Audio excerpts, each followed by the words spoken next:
Dear God, I pray for justice to prevail in our world.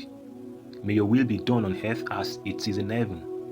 Help us to stand up for what is right and to defend the vulnerable. Give us the courage to speak out against injustice and to work towards creating a world where everyone is treated with dignity and respect. Guide our leaders and decision makers to make choices that promote justice, equality, and compassion. May your justice bring peace and healing to our world. In Jesus' mighty name I pray. Amen. The book of Psalm 82 can be seen as a call to justice, encouraging leaders to use their power to protect the less privileged. It is also a reminder that all will be held accountable to God, the Supreme Judge. The passage has been interpreted in various ways, with some seeing the gods as human judges or rulers, while others understand them to be spiritual beings. Psalm 82 is a powerful biblical passage that depicts a divine courtroom scene where God judges earthly rulers and unjust judges, rebuking them for their failure to uphold justice and protect the vulnerable. Now, the key point we can get from this Bible chapter, from verse 1 to 8, the first one is divine sovereignty. That speaks of God's presiding over a divine council, asserting his supreme authority over all powers, heavenly and earthly, justice and accountability. Earthly judges and rulers are held accountable for their actions, particularly in defending the weak, poor, and oppressed. Social justice. The psalm emphasizes God's concern for the marginalized and vulnerable, calling on leaders to exercise fairness and impartiality. God condemns unjust judges who show partiality to the wicked and neglect the poor and needy. Leaders are reminded of their mortality, with God saying, "You are gods, but you will die like mere mortal." That is Psalm 82 verse 6 to 8, where God was referring to gods that was having a meeting with in heaven. Now, the psalm concludes with a plea for God to assert his righteous rule over the earth, affirming his ultimate sovereignty. That is Psalm 82 verse 8, the last verse of the psalm.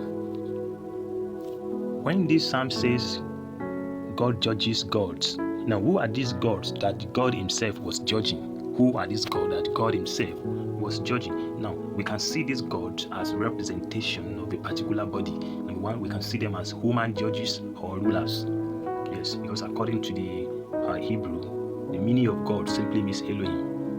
It's used in a unique way, sparking various interpretations. So we can see these gods, with small letter G, that God was even judging in this courtroom setting as human judges or rulers. Many scholars believe the gods refer to human leaders, judges or rulers who have been given authority to govern and make decisions on behalf of God.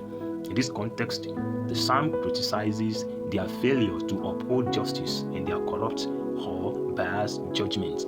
Those God has placed in authority, so they can be referred to as small gods. So they are the one God is having meeting with, and this meeting was not friendly. It was not a funny meeting. So God summoned rulers, judges, leaders, the religious leaders, political leaders, leaders in any aspect, as long as you are representing authority in a particular situation or position. So you are one of the gods that God is actually criticizing here as the judges, the rulers who do not uphold justice, who do not pass across right judgments. So we can see them as human beings or rulers or earthly rulers. When we talk about the gods in this particular psalm, now it's not literally means that we are talking about spiritual beings in spiritual realm in heavenly places. No. We are also referring to earthly rulers and judges. Yes, earthly rulers and judges who are saddled with the responsibility of maintaining justice among their people. Now, we have spiritual beings or divine council. Now, we can see these small gods as well, using different perspective again as spiritual beings or divine council. Others interpret the gods as spiritual beings or members of a divine council, assisting God in governance. This view suggests the psalm is highlighting the accountability of these beings to God's standard of justice. Now, we also have representatives of God's authority, tasked with protecting the vulnerable and upholding justice. Their failure to do so is seen as a betrayer of their role. Is seen as a betrayer of their role. Now, you are God.